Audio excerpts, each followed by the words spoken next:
Today is first drive day. I have a pretty long list of things I have to do before I can test drive it, so I'm going to knock those things out pretty quickly, hopefully.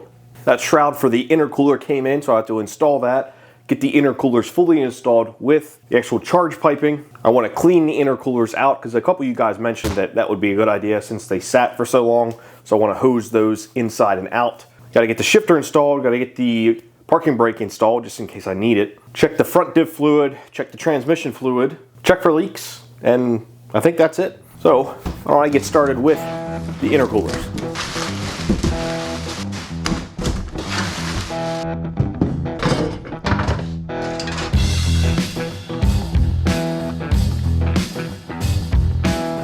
If you guys recall, the passenger side intercooler bracket was pretty badly damaged, but I kind of mangled it back in place, but I was missing one of the shrouds. I assume it was broken in the crash. So I ordered one up on eBay and got that installed.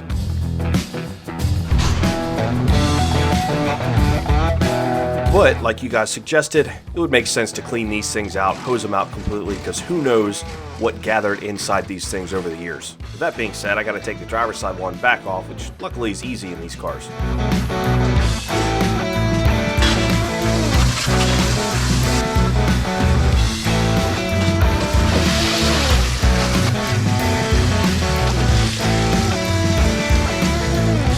I wasn't just going to clean the inside, a quick scrub on the outside was due as well. These things were pretty dusty and dirty and actually kind of muddy.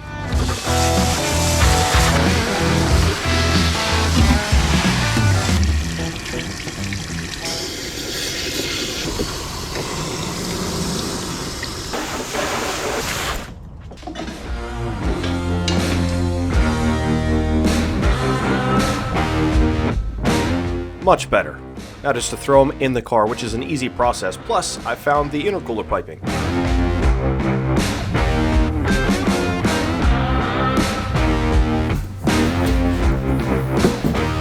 I did let these sit for a couple days. That way all the water is completely drained out. And I don't have to worry about water getting into my engine, because that obviously wouldn't be great. But what about water getting out of your engine?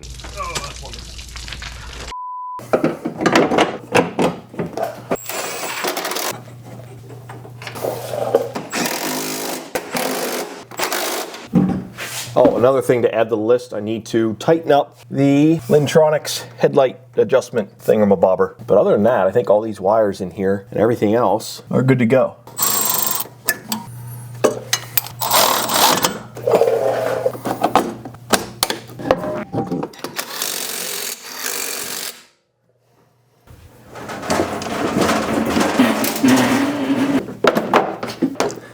Also, I'm gonna take this out because I don't want this in while the car's getting painted.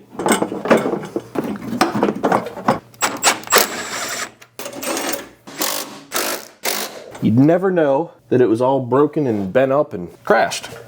That's awesome. I think all the cables and everything are good in this fender well too.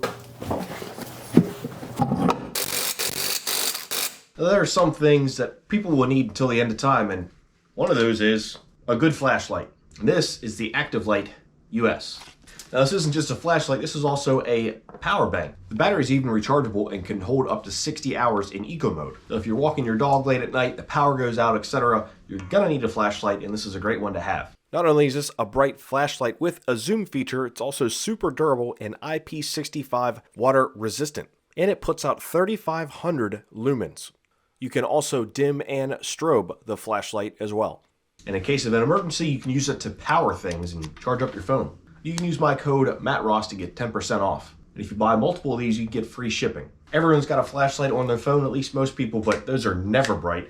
This is way, way brighter. And with the zoom feature, it can shine really nice and wide, or it can direct that beam pretty tightly. That means the beam is going further. Big thanks to Active Light US for sponsoring this video. Let's get back to the 997. With the intercoolers installed, I moved on to the interior of the car. I wanted to wrap up a couple of things to make it drivable.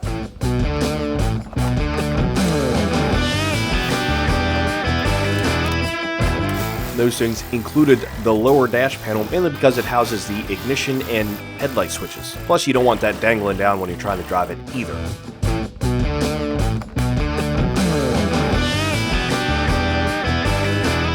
Now, in between reinstalling those interior parts, I was still working on getting the PPF off that fender. That stuff is an absolute nightmare.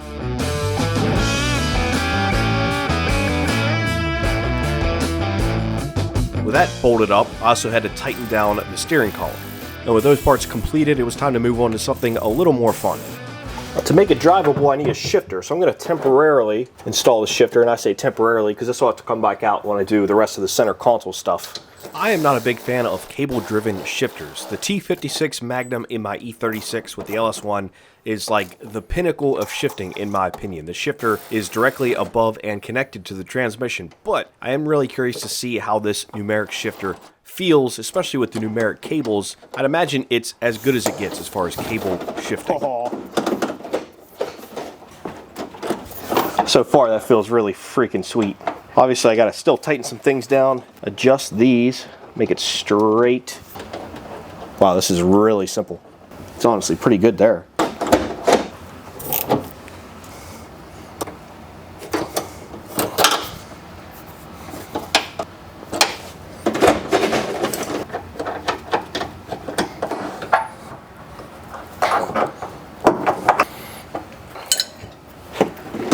Oh wow.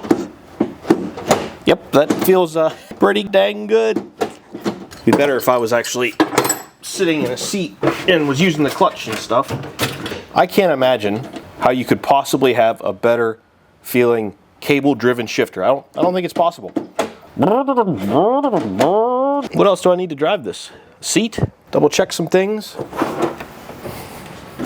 As you guys know, this car came with all the parts basically to fix the passenger side quarter panel, and luckily a subscriber reached out and wanted to buy them, so I sold the quarter panel and another associated part, so that's a huge help to the cost of this build. A couple miscellaneous wires I just got to make sure are out of the way and or zip tied.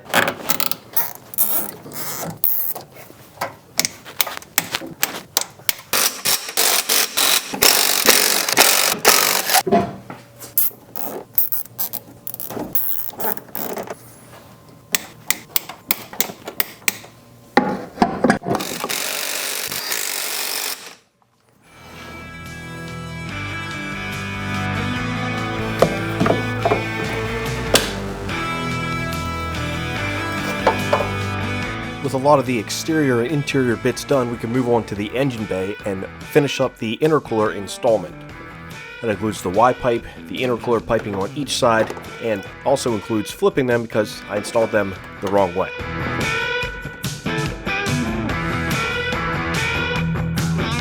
My car has the IPD intake plenum, which makes everything just that much tighter when installing the Y-pipe. Not to mention the fact that it's shoved under the rear of the car and access is really limited, so it's tough getting in there. But I got it installed and everything tightened up. Should be able to fire it up, and hopefully it runs and idles better than it has. That's engine bay and all intercooler piping wrapped up, good to go. Now don't worry, the engine bay is getting an overhaul courtesy of Renline, but that's in the future when I get, the thing running and driving and painted and all that good stuff. So now I got a nut and bolt check underneath. I could install the rear sway bar. I don't really feel like it, to be honest. I'll do that another time. Check fluids, good to go. Hopefully it starts in idles because, it really wouldn't idle before, but now that all that intercooler piping is connected, I hope it'll be good to go. These are for the sway bar. Definitely doing that another time. Watching this just reminds me how desperately I need a full two-post list. But anyway, filling up the diff and transmission with fluid is not the funnest job, that's for sure. Neither freaking one of these is coming loose. Terrible design. Got one loose. I'll say if this one is full, I'm not even messing with the other one. Oh, yep, that's full. There's fluid coming out now. Perfect. That fluid looks really clean too. Seeing as this was a track car, I'm assuming this fluid was changed decently often. Works for me. All right, so I'm going to fire this up. Hopefully it idles better than it ever has. I'm assuming it will. And then I want to get it on the ground and put a seat in it and get it outside. Or maybe get it outside, then get a seat in it. We'll see. I'm excited.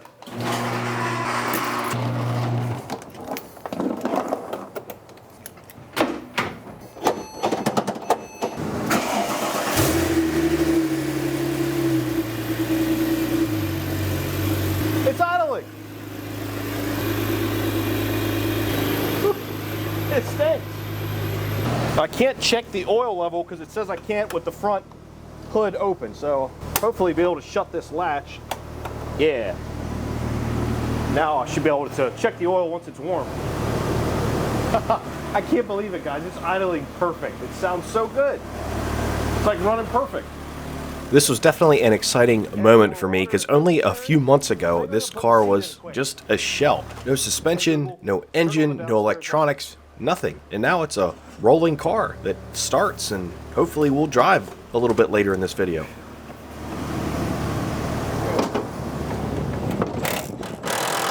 Oh, this is freaking sweet. Oh my God, this seat sucks. Systems check. Clutch in. Oh. First. Second. Yeah. Brakes. Oh, yep, brakes are good. I think it's time to put the car on the ground. Engine's not warm enough to check the oil.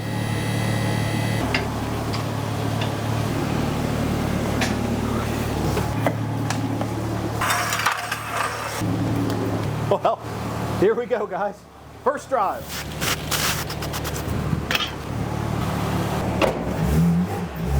Haha! It works! Holy crap! Getting it started running and pulling out of the garage is one thing. Getting it roadworthy is another thing entirely. But the look on my face here definitely exuberates pure joy, because that's what I was feeling. Oh, this is awesome. I think the thermostat opened up because we're starting to get air bubbles out. Need to add just a touch of oil as well.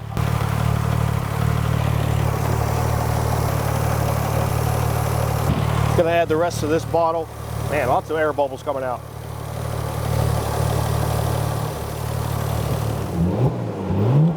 I'm gonna get the rear end up a little further in the air. I knew the cooling system would be a challenge to bleed, so I figured I'd get the rear end up a little bit, because at this time I was still getting no heat inside the cabin. Oil pressure great. I don't have any warm air inside yet, so it's definitely not bled.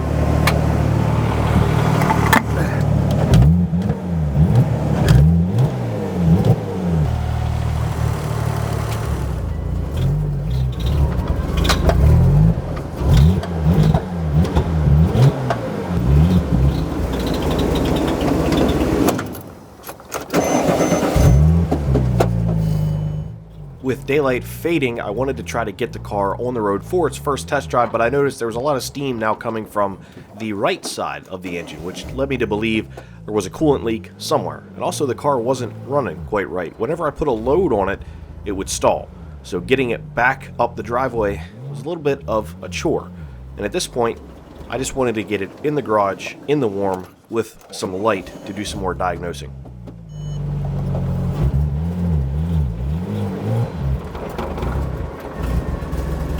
Seeing as the car had no mirrors whatsoever, I figured it was best to try to get the old chassis out of the way and give me a little more room to get this car inside.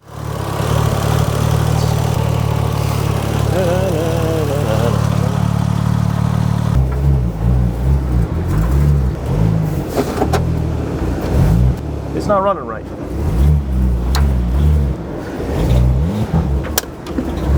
I also think there's a big coolant leak.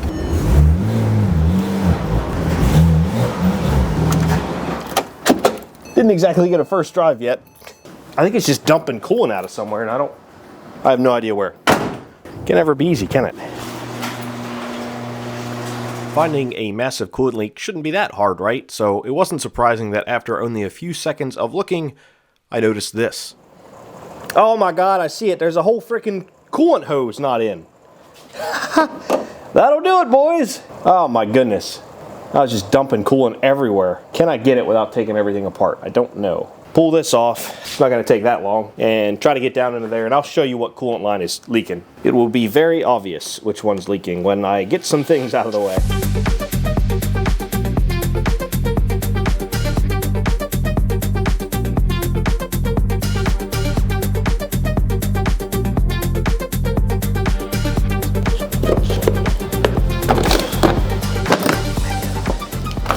So if you're wondering to yourself, hey Matt, where's that coolant leak coming from? It would be the tube is not connected. Now, why did that pop out is the question, because I am certain that was in there before. Oh, well, the O-ring wasn't freaking, ooh, that O-ring is actually shot. Something happened. It is, it's too big.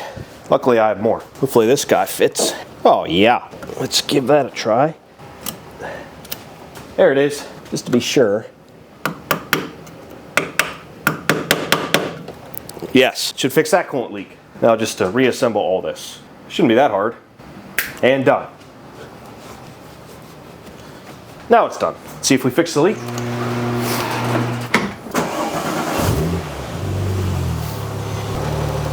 Of course, I had to refill the system as most of the distilled water, aka my coolant at the time, blew out. So, fill it back up and see if we fix the problem. While I waited for the engine to warm up to see if I fixed the coolant leak, this seemed like the perfect time to install the parking brake. As you know, you kind of need a parking brake to test drive a vehicle safely. And luckily with these cars, this is very easy. 4 quick bolts, and it's done and installed and working.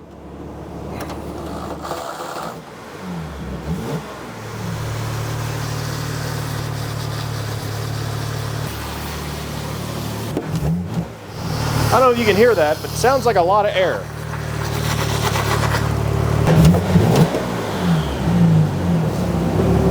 Oh yeah. We got hot air in the cabin, boys. Now we're getting somewhere. Let's go. And no leaks. Oh yeah.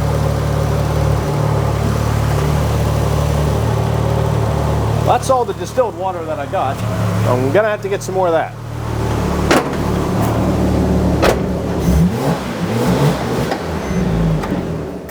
I continued revving and warming the engine up, driving back and forth. I made sure the parking brake worked, which it did. I made sure all 4 brakes work, and they appear to. Nothing weird was happening.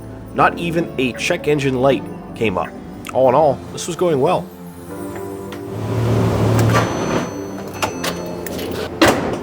I couldn't be much more pleased with that, that's for sure.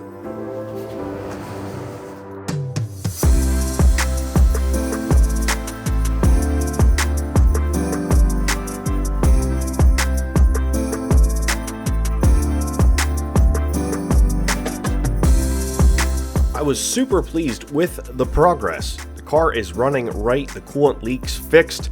All that's really left to do is to wait till there's daylight for its first actual inaugural road test drive. Oh, and I also had to clean up this giant mess.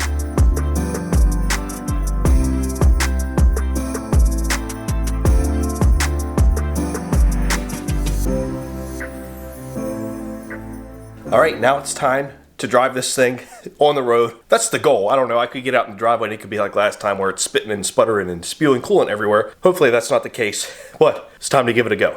I'm nervous. Today it's 50 degrees. It's as best as I can expect for a day in December.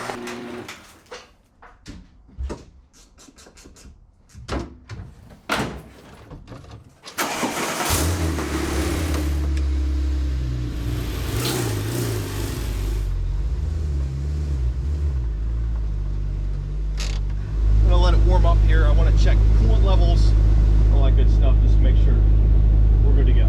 Hopefully the PSAM or PTM, all that goes away after some driving. No water spots underneath the car overnight, but it still needed some coolant, and I actually wanted to get coolant in it since it was just water at this point. I didn't want something catastrophic to happen like the water freeze in the engine and completely destroy the block. So I got the car outside, and then this happened.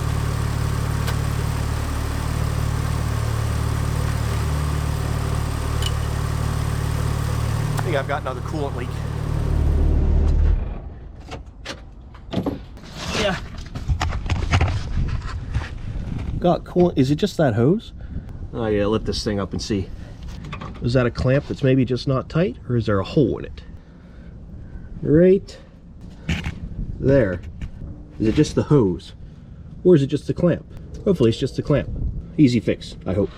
You always hope it's the easy fix, and that was my hope here. I was hoping I could jack it up, inspect the hose, inspect the clamp, find the problem, and fix it. First, I looked at the hose and I didn't see anything abnormal with it. I looked at the clamp seemed tight, but I figured I would pop it off anyway, just to get a better inspection of both pieces. Yep. There it all goes. Oh, that's wonderful. Inevitably, that led to coolant spewing everywhere. But after a thorough inspection of the hose and the clamp, they both seemed perfectly fine. So I reinstalled them and just gotta hope for the best.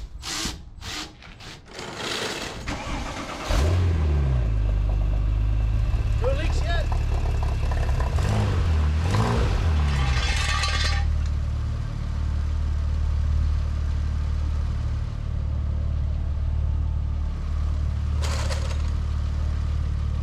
All good, at least for now. Let it warm up and go from there. Never mind, it started leaking again. There it is.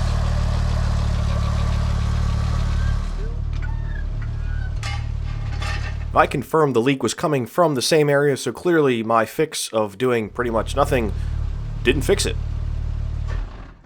Well, bad news, guys. Not entirely sure, but water pump might be shot. So I got my pressure bleeder on here. Still have a little bit of pressure left.